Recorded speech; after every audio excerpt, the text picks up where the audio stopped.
राजधानी दिल्ली पुलिस की आवासीय कॉलोनी हौज खास में एक छत का हिस्सा गिरा है और बाल बाल बचे हैं मां और बेटे। आपको बता दें कि दिल्ली पुलिस हमारी सुरक्षा के लिए 24 घंटे काम करती है। क्या आपको पता है कि उसी दिल्ली पुलिस के कई परिवार मौत के साए में जी रहे हैं।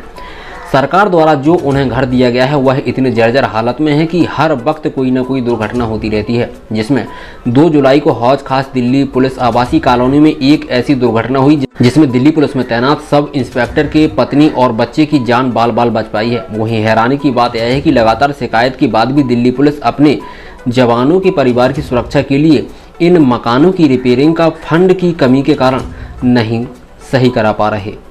मेरा नाम अरुण राठी है। मैं पुलिस कॉलोनी हौज खास का वासी हूँ। यहाँ पे हम काफ़ी सालों से रह रहे हैं, अराउंड 35-40 साल हो चुके हैं मैं यहाँ पे रहते हैं। और मैं ये कहना चाहता हूँ कि क्वार्टरों की इतनी जर्जर हालत हो रखी है कि इनमें रहते हुए रोज़ हम अपनी एक तरह से मौत से ही वो कर रहे हैं, मौत से लड़ रहे हैं। ठीक है, यहाँ पे हमारे लिए कोई सेफ्टी नहीं है।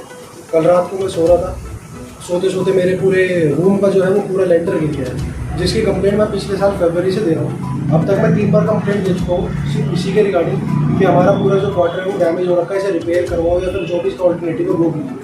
ठीक है, लेकिन इसकी अभी तक कोई सुनवाई नहीं है, कोई देखने नहीं आता। हमें सिर्फ हर बार ये बोल दिया जाता है कि अभी हमारे पास बजट नहीं है, जब बजट आएगा जब हम इनका रिपेयर करवाएंगे। और इतने सालों से बजट नहीं आ रहा, हमें नहीं पता। मेरे पापा दिल्ली पुलिस में बहुत 32-30 सालों से वो 24 घंटे ड्यूटी दे रहे हैं, लेकिन उसके बाद भी वो घर पे आके सेफली नहीं सो सकते हैं, क्योंकि कुछ नहीं पता है कि कब छत गिर जाए, कब नीचे कोई कम से कम 216 क्वार्टर की कॉलोनी में 150-200 कुत्ते हो रखे हैं। ठीक है, नीचे सीवर बह रहा है पिछले 6 महीने से। इतनी बुरी हालत हो रखी है कि वेस्ट जितना भी है सबका वो बाहर ही रखा हुआ है। हम अपने किसी गेस्ट को अपने घर पे नहीं बुला सकते हैं।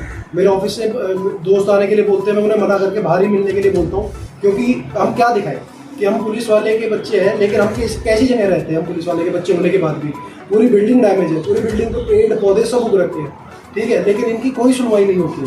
मतलब अब तो शर्म आने लगी है कि हम ऐसी जगह पे मेरे पापा या वो प्लास्टर गिरा था, आप उस वक्त क्या कर रहे हैं? जब प्लास्टर गिरा सुबह के 5:30 बजे के आसपास की घटना है, और मैं सो रहा था। सोते सोते मुझे हल्की हल्की आवाज़ आनी शुरू हुई। मुझे पहले इंडिकेशन आया कि माइट भी स्प्लिट एसी है, तो वो कहीं वो लीक ना हो रहा हो ड्यू टू ह्यूमिडिटी। तो मैंने हल्की से आँख खोल के देखा कि कहाँ से, देख लेता हूँ कहाँ से लीक हुआ है।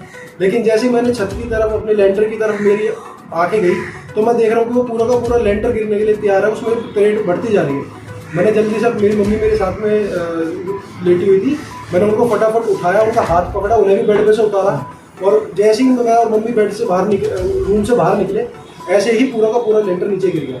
और वो कम से वो पत्थर जो भी लेंटर में से मलबा निकला वो 20-25 किलो का मलबा है। और वो जहाँ पे मैं सो रहा था, जहाँ पे मेरा सर था, जहाँ पे मेरा पिलो था, वो पत्थर वहाँ तक पहुँचे हुए। तो अगर वो एक भी पत्थर मेरे ऊपर गिर जाता तो आई डोंट थिंक सो कि अभी आपके सामने मैं ये बोल भी पा रहा होता। तो ऑन द स्पॉट ही जो कुछ होना था वो हमारे साथ में हो जाता। दिल्ली से समीम खान की रिपोर्ट।